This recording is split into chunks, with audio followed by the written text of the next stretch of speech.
Buongiorno cari amici e benvenuti anche oggi nel canale vostro Marietto Veneziano. Oggi voglio parlare di questi 3 giorni di buio e di questi, come si suol dire, spot che titolo forte che girano. Ho già fatto un video, ma forse purtroppo molti non l'hanno visto, non hanno potuto vedere e quindi ribadisco alcuni concetti.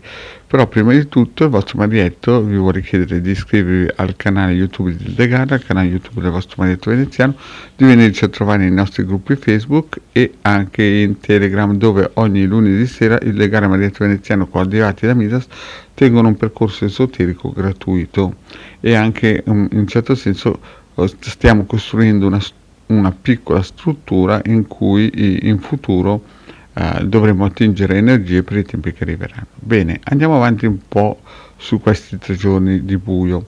Allora, se noi guardiamo un pochettino a retro la situazione, abbiamo avuto negli ultimi 20 anni il 2008 che è stato catastrofico a livello, come si suol dire, mondiale, perché praticamente si sono persi tantissimi posti di lavoro e la Cina ne ha approfittato per il semplice fatto che, destrutturizzando l'industria italiana e occidentale, in quel periodo lì la Cina chiaramente ha fatto un balzo avanti.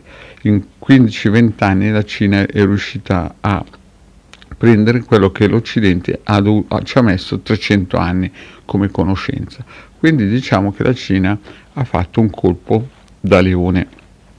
No. Poi chiaramente gli Stati Uniti e tutto l'Occidente in un certo senso all'unisono hanno incominciato e già avevano già iniziato a depredare la Libia, sebbene l'Italia fosse ben piazzata ed era l'ultimo Stato al mondo che aveva interesse a destabilizzarla, però purtroppo i francesi e gli inglesi avevano questa idea dentro il loro DNA e purtroppo ai tempi c'era il Silvietto al governo, ha cercato con tutti i mezzi di aiutare la Libia, purtroppo la cosa era andata così. Mohammed Gheddafi lo sapeva già perché era già stato avvisato più o meno quando avevo 22-23 anni e purtroppo la cosa si è avverata. E quindi la Libia diciamo che è devastata, l'Italia ha perso tantissima importanza nel suolo libico, avevamo il metano a un prezzo veramente interessantissimo, alcune raffinerie in Italia sono state demolite e quindi praticamente smantellate, voglio dire, scusate, e quindi praticamente gli unici che ci hanno realmente perso oltre ai libici è stata l'Italia, ma ha dovuto far bel viso a cattivo gioco. Poi dopo la Libia cosa è successo? È successo che il focus si è spostato verso la Siria. Per qualsiasi tipo di, come si suol dire, visione politica, in Siria sta succedendo alla fine del mondo da più di 10 anni.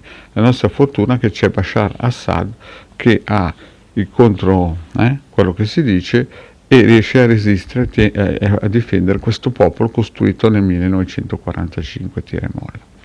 Morale della favola, queste persone i 3 giorni di buio, cioè questo popolo, i 3 giorni di buio lo vede tutti i santi giorni, a forza di tritolo e bombe che gli cadono sia dalla parte dell'Occidente sia dalla parte dell'Oriente. E in più abbiamo queste guerre che non sono infinite in Afghanistan, in Pakistan e in Iraq, no? Quindi questo mondo, praticamente i 3 giorni di buio, li continua a vedere. Noi diciamo che siamo un pochettino orbi ciechi e pensiamo che il mondo finisca fuori, finisce quando finisce la nostra punta del naso. Nella realtà questi 3 giorni di buio ci sono popolazioni che le stanno vedendo da 20-30 anni, solo che nell'Occidente, dove abbiamo i mainstream di regime, queste cose qui non vengono tambureggiate. Qui si parla di spread, qui si parla di virus, qui si parla di cose che nella realtà vengono create artificialmente per tenere le persone in un certo senso a livello vibrazionale basso, quindi con uno stato di paura. Nella realtà la cosa è molto più grave, perché vi ho spiegato che siamo entrati in questa fase in cui alcuni pianeti hanno degli influssi negativi sull'Occidente e quindi in questa situazione se ne avvantaggerà ancora la Cina e prima della Cina sicuramente arriverà un altro stato che ci invaderà. quindi praticamente non ci invaderà a livello economico, ci invaderà proprio a livello scarponi e fucile. Quindi praticamente noi ci troviamo in una situazione in cui ci sono tanti menestrelli o che parlano di luce colorata o di salti quantici. Gli unici salti quantici che fra un po' vedremo molto probabilmente saranno quelli col tritolo, il TNT e il C4.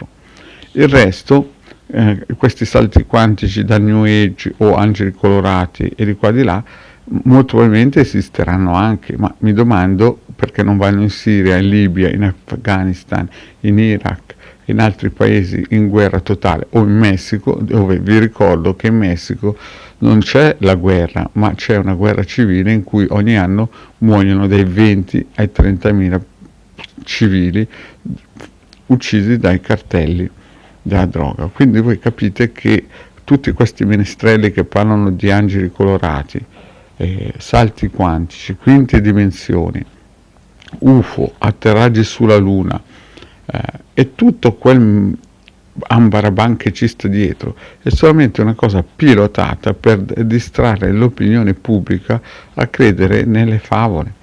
Nella realtà i 3 giorni di buio li abbiamo noi, ma dentro la nostra mappa mentale, e non ci fanno vedere cosa sta realmente succedendo e cosa sta arrivando alle porte di casa nostra. Quindi, cari amici, seguite sempre le pillole vostro Marietto Veneziano, cercate di capire che stanno arrivando tempi che sono veramente bui, ma non saranno 3 giorni di buio, sarà un periodo veramente nero in cui vedremo tutto buio perché non riusciremo più a capire dove siamo posizionati.